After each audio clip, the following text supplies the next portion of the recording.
छावा. छावा म्हणजे छत्रपती संभाजी महाराजांचा पूर्ण इतिहास. किती पराक्रमी होते, किती वीर होते, हे आपल्याला छावामधून दिसून येते. बघा पुढे. राजे राजगडावर आल्याला 8 दिवस लोटले नाहीत, तोच दिलेर मिर्झाची प्रचंड शाही फौज मुळामुठेची पाणी घुसळून टाकीत पुण्यात घुसली. गौर हडा बुंदेला राठोड कछवाह चंद्रावत अशा राजबंधा राजपुतांच्या केशरी डेऱ्या राहुट्यांची प्रतिबिंबे मुळामुठाच्या पाण्यावर तरंगत हिंदोळू लागले. दिलेर खानाच्या दिमातीखाली सगळ्या जातीचा खान पुण्यात ठाण झाला. हत्ती घोडे उंट यांच्या कालव्याने प्रांत पुणे सुन्न झाला. अब्दुल खान फत्तेल लष्कर महेली या अगडबंब तोफांची भांडी तोफखान्याचा प्रमुख मीर अतिश खान यांनी रांगेत आखून ठेवली.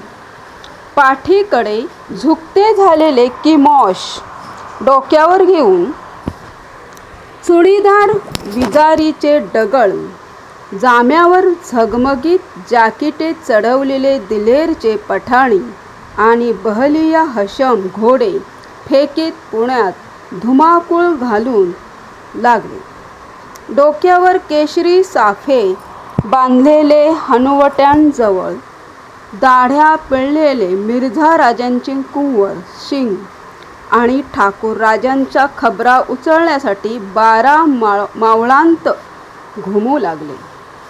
आले दिल्ली दरबारचे सगळ्यात ताकदवर आक्रमण मराठी दौलतीवर चालून आले. प्रभू रामचंद्रांच्या रघुकुळाचा वारसा सांगणारा मिर्झा राजांचे श्रीचे राज्य तसनस करण्यासाठी स्वामिनिष्ठेच्या खिल्लती काबे पांघरून आला. येताना तो रणचंडीचा कोटीयज्ञ पेटून आला होता. त्यात काही कमी पडायला नको म्हणून तो आता मराठी मुलखाची होळी पेटवणार होता. हा जो मिर्झा खान आहे ना, मिर्झा हा श्रीरामचंद्रांच्या रघुकुळातला वारसा म्हणून, पण तो स्वतः राजा नव्हता. तो औरंगजेबाचा कोण होता? सेनापती म्हणून. औरंगजेबाचा सेनापती किंवा त्याचा एखाद चाकर म्हणून काम करत होता. पण श्रीरामचंद्रांच्या रघुकुळाचा वारसा असून पण श्रीरामासारखे त्याच्याकडे गुण नव्हते. बघा, त्यात काही कमी पडायला नको म्हणून तो आता मराठी मुलखाची होळी पेटवणार होता. त्याची उमर 60 वर्षाची होती. 60ला बुद्धी नसती, नुसती नाठीच होत नाही तर खोटी सुद्धा होऊ शकते, है ना? कारण आजवर जे कधीच घडले नव्हते ते आता घडणार होते. मराठे राजपूत एकमेकांवर उभे हत्यार धरणार होते. सूर्यवंशजाकडून लवकरच एक साक्षात सर्जा सूर्यच ग्रासला जाणार होता. पुण्यात येताच मिर्झा राजाने तळाचा कब्जा आपल्या हाती घेऊन राजा जसवंत सिंगाला रिहा केले. जसवंत सिंग दिल्लीच्या रोखाने कूच केली. आता इथे जसवंत सिंग आहे. जसवंत सिंग जो आडनाव आहे हे कुठले आहेत? पंजाबचे. आणि जर सगळेच बोलले मराठी राजे, मराठी जर बोलले आम्ही मराठी सगळं हे केलं, पण इथे जसवंत सिंग आहे. बघा, आपल्या डेऱ्यात बसून हुक्क्याच्या नळीतून धुराचे फव्वारे फेकीत दिलेर खान शिवाजीच्या कुठल्या किल्ल्यावर आग ओकावी या खयालात डुबून गेला होता. म्हणजे त्या विचाराने होता. कोण? दिलेर खान, मुहम्मद तरखान, रसूल बेग रोझमानी, कुवत खान, सय्यद बुखारी, तुर्क ताज खान, जबरदस्त खान, घैरत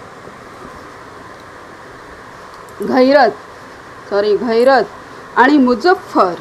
मीर अतिश खान हे शाही बंदे हात बांधून त्यांच्या समोर खडे होते.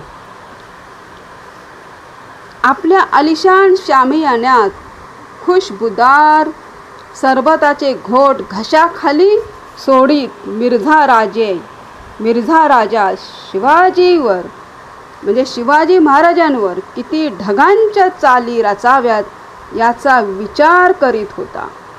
उन्हाच्या तलखीचे त्यांचे पातळ ओठ पुन्हा पुन्हा सुकत होते. सरबत कामी येत नव्हते.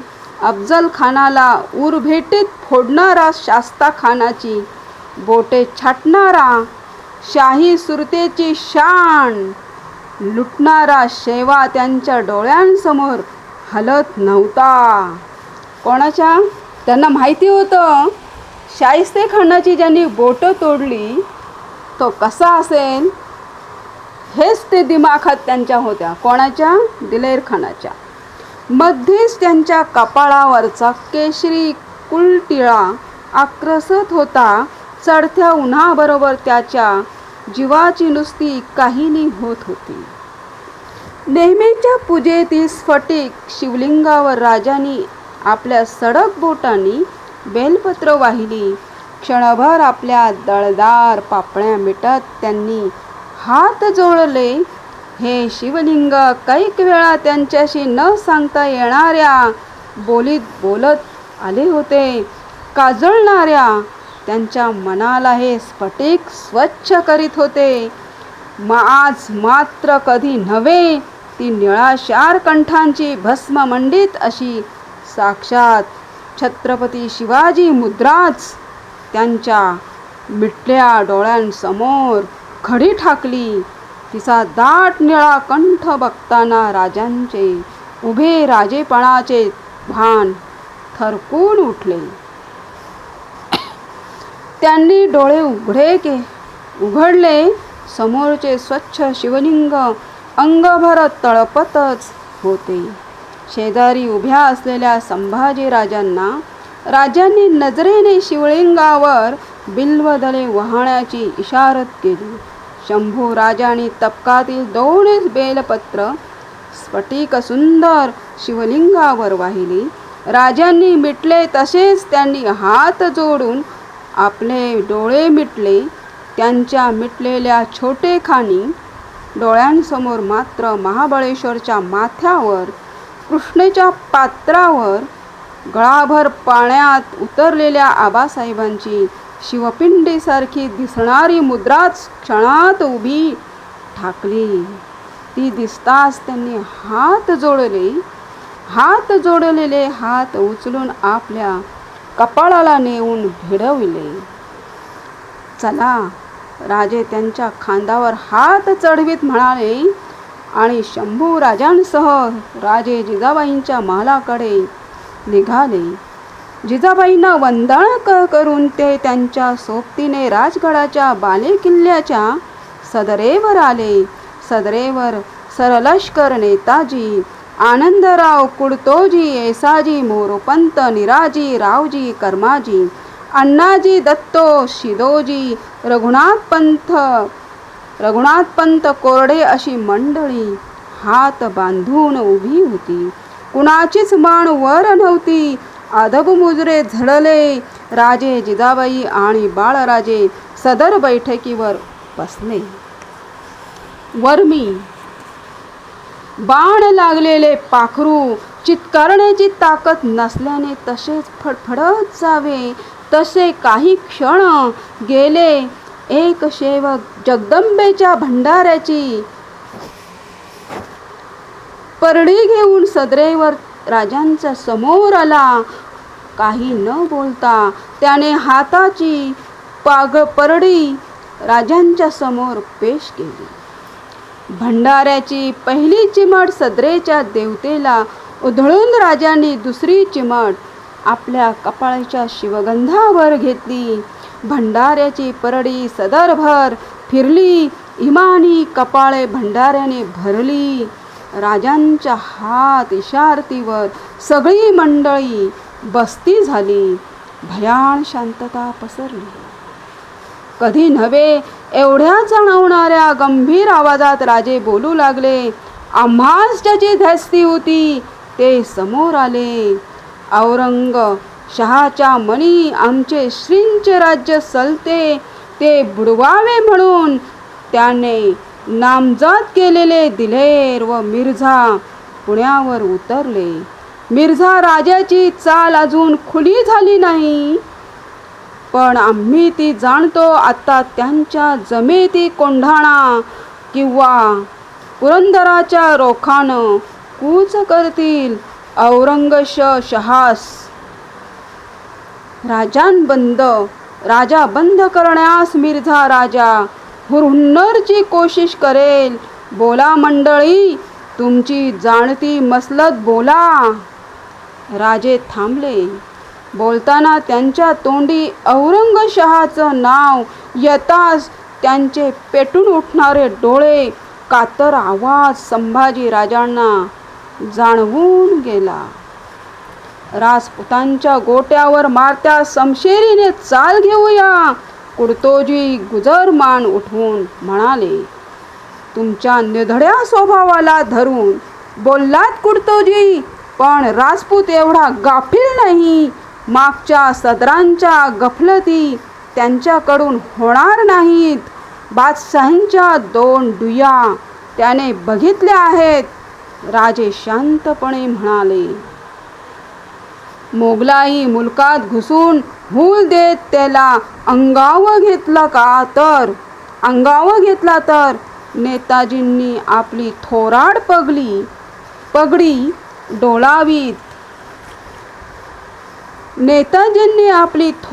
पगडी डोलावीत मसलत पेश केली. मनाचं बोलतात नेताजी. आम्ही तीच कामगिरी तुम्हास जोडून देणार आहोत. परड्यांच्या परगण्यात तुम्ही फौजबंद होऊन उतरा.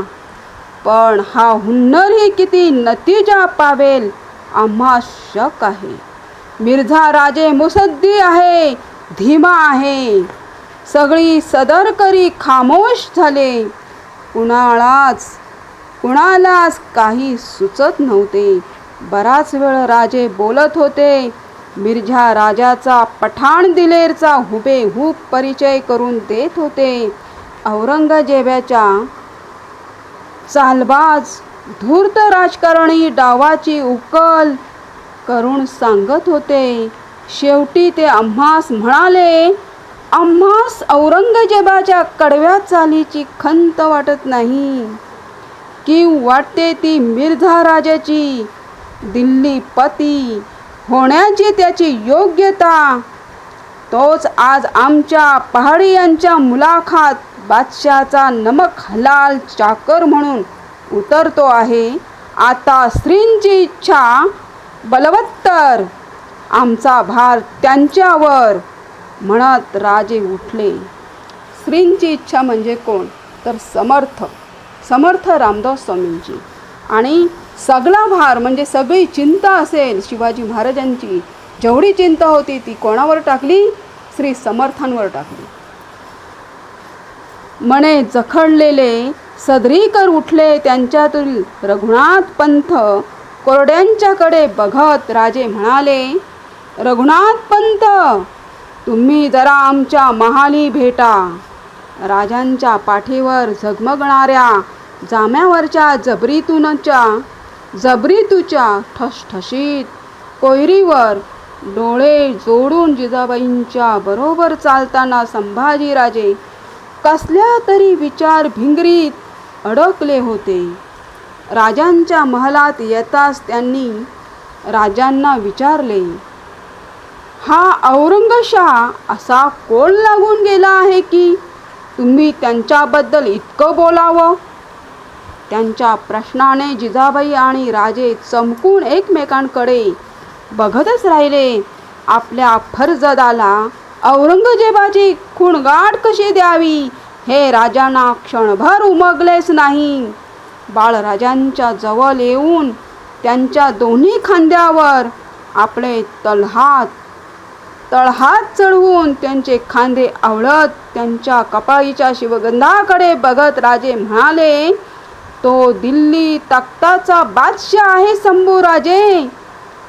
तो आम्हास कधीच दिसला नाही. तसा तो त्यांच्या बंध्या सरदारांखेरीज कुणासच दिसत नाही. पण त्यांची करणी मात्र आम दुनियाला दिसते. त्यांच्या सख्या भावांना दिसली, खुद्द त्यांच्या जन्मदात्या बापाला दिसली. राजे बोलता बोलता थांबले. बघा, त्याच वेळेस औरंगजेब कसा होता हे शिवाजी महाराजांना माहिती होतं. कारण औरंगजेबाने दोन सख्या भावांवर सुद्धा अन्याय केला आणि स्वतःच्या बापावर सुद्धा अन्याय केलेला आहे, जन्मदाता बापावर. आम्ही त्या औरंगशाहाला भेटून विचारावं म्हणतो. संभाजी राजांचे बोल पुरे झाले नाहीत. राजांनी त्यांच्या ओठावर आपली तर्जनी ठेवीत झटकन त्यांची येवो चौरंगावरील तपकात ठेवलेल्या स्फटिक शिवलिंगाकडे बघत राजे म्हणाले. बघा, तेवढ्या वयात संभाजीराजे म्हणाले, आम्ही त्यांना भेटावं असं म्हणतो. मिर्झा राजाने आपली चाल खुली केली. 3 पावित्र्यात त्यांचे सैन्य हलू लागले. सुप्यापासून जोडलेल्या पछाडीच्या प्रत्येक ठाण्यावर तो हत्यारबंद जागती शिबंदी पेरत आला होता. कोण? मिर्झा राजे. आपल्या प्रचंड फौजेचे गिधाडी पंख त्याने आता 12 मावळात पसरले. खासा तो आणि दिलेर खान दोघे गुजरातीचे ताकदवार सैन्य घेऊन किल्ले पुरंदरच्या रोखाचे कूच झाले. मीर अतिश शहा आणि निकोलो मनुची या गोऱ्या दरोग्यांच्या नजरेखाली खडखडाट करीत मिर्झा राजांचा तोफखाना पुरंदरजवळ करू लागला. पेटली 12 मावळांची होळी, पेटली 12 मावळांची होळी, ऐन तावत्या उन्हात पेटली. डोंगर पायथ्याना आसरा धरून उभी असलेली मौजी खुंदे बुद्रुके घोड्यांच्या दौडत्या टापांखाली रगडली जाऊ लागली. सरपणाच्या रणशेणी आणि काटक्या गोळा करण्यासाठी बाहेर पडलेल्या तरण्या ताठ्या कुणबी बायका काफर की दौलत कमीने की औरत म्हणत चालत्या घोड्यांवर घेऊन त्या हातपाय झाडीत किंचाळत असताना पळीवळ्या जाऊ लागल्या. बघा, त्यावेळेस त्या कुणबी बायका म्हणजे त्या कशासाठी गेलेल्या? शेणी काटक्या गोळा करायला. त्यांना सुद्धा उचलले कोणी? या मुघलांनी घोड्यांवर टाकले. बघा, ज्या वेळेस आमचे समर्थ म्हणाले लहान असताना की मुघल प्रत्येक मराठ्यांच्या बायका घेऊन जात होते. प्रत्यक्षात डोळ्यांनी बघितलं. म्हणून त्यांनी तिथूनच श्रीरामाला साकडं घातलं की यांना आवरणारा असा कोण आहे. त्यावेळेस छत्रपती शिवाजी महाराजांचा जन्म पण झाला नव्हता. त्यावेळेस रामाला साकडं घातलं, श्रीरामाला घातलं की असा राजा दे की काही पक्ष आणि परमार्थ, की ह्यांना त्याचा जाप देणारा राजा दे. प्रत्यक्ष श्रीरामाकडं साकडं घातलं आणि जिजाबाईंनी भवानी मातेकडे साकडं घातलं. बघा, दोघांचं साकडं एका वेळीच पूर्ण केलं. मग हे साकडं घातलेलं शिवाजी महाराज कोण आहे? बघा, ओळखा. हा साधा सुद्धा नाही आहे कोणी. त्या शिवाजी महाराजांनी कुठल्या गरिबाला लुटलं नाही किंवा गरिबाला त्रास दिलेला नाही. शिवाजी महाराजांनी अशा लोकांना मारलं की ज्यांनी त्रास दिलं मराठ्यांना, ज्यांनी त्रास दिलं स्वतःच्या देशामध्ये, स्वतःच्या गावामध्ये ज्यांनी काही केलं त्यांनाच छत्रपती शिवाजी महाराजांनी शिक्षा दिलेली आहे. विचार करा. मग असा कोण तो राजा की ज्याने धर्माची फक्त साथ दिलेली आहे, अधर्माची नाही. अधर्माची नाही, कारण काही मुसलमान अधर्मात होते त्यांना त्यांनी हे केलेलं आहे, मारलेलं आहे. पण जो धर्मात होता त्यांना त्यांनी काय घेतलेलं आहे, त्याच्याकडे घेतलेलं आहे, म्हणजे त्याच्या चाकरीमध्ये घेतलेलं आहे. मग असा कोण होता, तर श्रीकृष्णाचाच अवतार म्हणतात ना, श्रीरामाचाच अवतार. आता पुढे बघा काय सांगितलंय. सरपणाच्या रानशेणी आणि काटक्या गोळा करण्यासाठी बाहेर पडलेल्या तरण्या ताठ्या कुणबी बायका, काफरकी दौलत कमिलिकी औरत म्हणत चालत्या घोड्यांवरून घेऊन जात. त्या हातपाय झाडीत किंचाळत असताना पलेवळ्या जाऊ लागल्या. त्यांच्या थरकत्या किंकाळ्या मावळ्यांच्या दऱ्यात गायब होऊन लागल्या. बघा, ते हातपाय झाडीत होते आणि त्याच बायकांना हे काय बोलत होते, कमिलिकी औरत. कोण बोलत होते, हे मुघल. असे बोलत चालत्या घोड्यांवरून त्यांना उचलायचे आणि टाकायचे. आणि आज हेच मराठी मुघलांची भाकरी खातात. विचार करा, मग हे मराठी कसले असतील. दामडीची जनावरे नंग्या तेंगेनी दावी छाटून तांड्या तांड्यानी मोगली गोटांकडे हकारली जाऊ लागली. शेपट्या उचलून खूर झाडीत नवख्या मुलखाकडे फेसाटत धावताना ते अश्राप तांडे केविलवाणे हंबरू लागले. दिवसा ढवल्या पेटत्या मशाली घेऊन वाडीखेड्यात घुसणारे पठाणी, तुर्की, मुघल, बहलिया, हशम गंजी घरट्यांना मशाली भिडवू लागले. बैठ बिगार करून घेण्यासाठी पकडलेल्या कुणब्यांच्या पाठी कोरड्यांच्या फाटक्यांखाली फुटू लागल्या. इथे कुणबी आणि मराठी वेगळे आहेत. बघा, छत्रपती शिवाजी महाराजांच्या काळी मराठी आणि कुणबी हे वेगळे आहेत. मराठीच कुणबी नाही आहेत. गावेच्या गावे लुटली, जाळली, रगडली जाऊ लागली.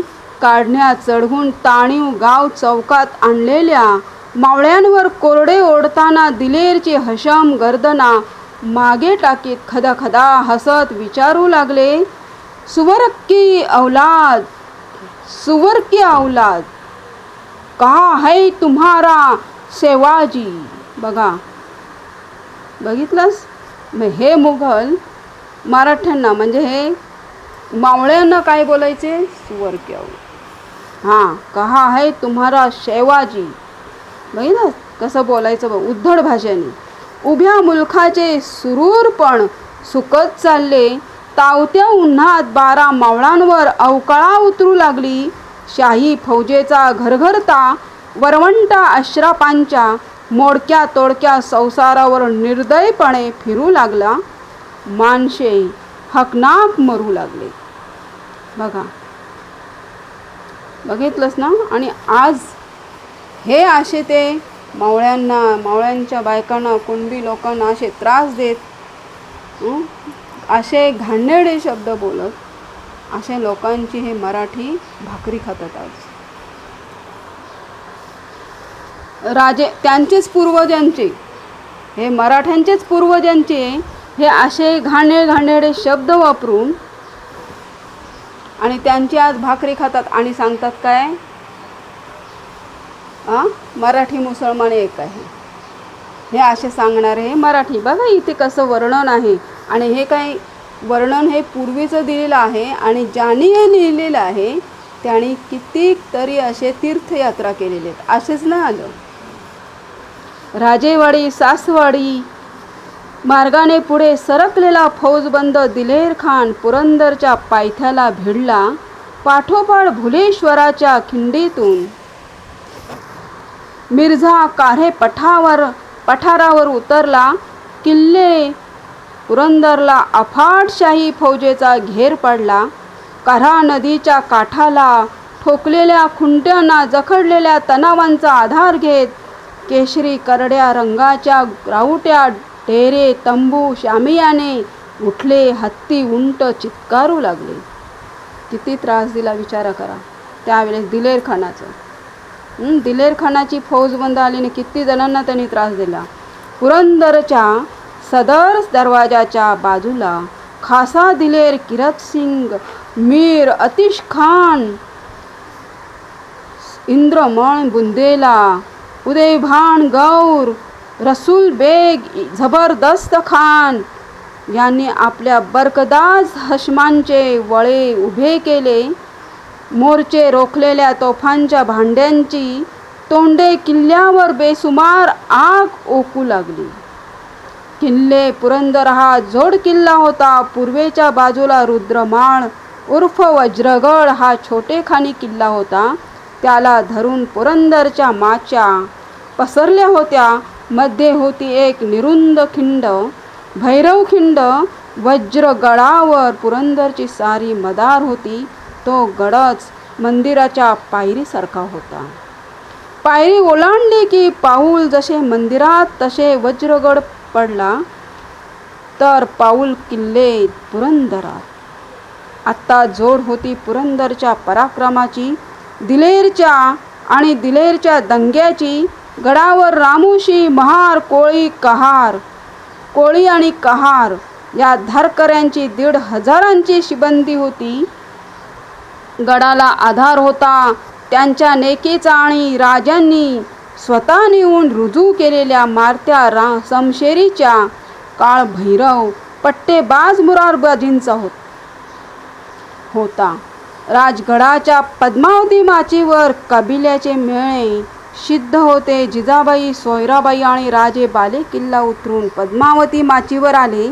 बरोबर संभाजीराजे, सखुबाई, राणूबाई, अंबाबाई आणि नाणीबाई असा राजांचा गोतावळा होता. आत्ता राजांच्या घरचीच झालेली धाराऊ होती.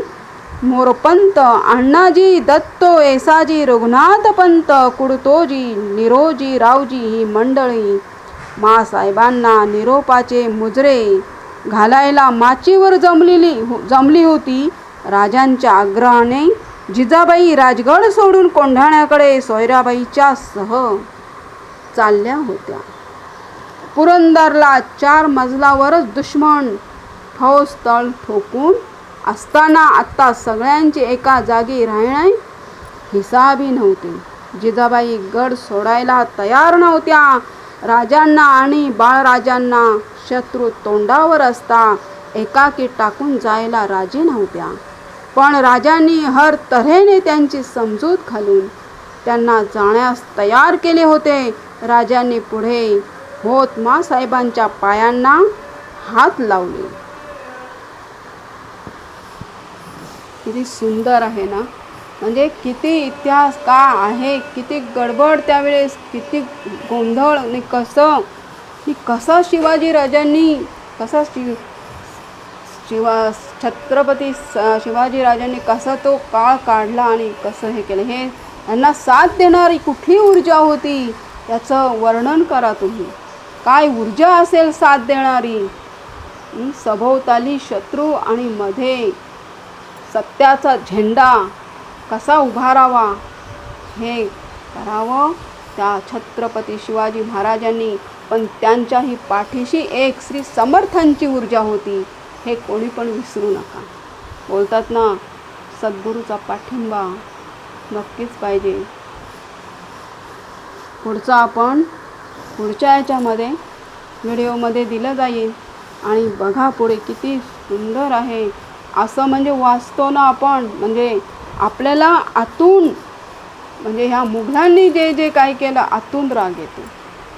आणि आता हे मराठे त्यांच्याच भाकऱ्या खातात, त्यांच्याच चपाती खातात आणि सांगतात आम्ही एक आहोत. बघा.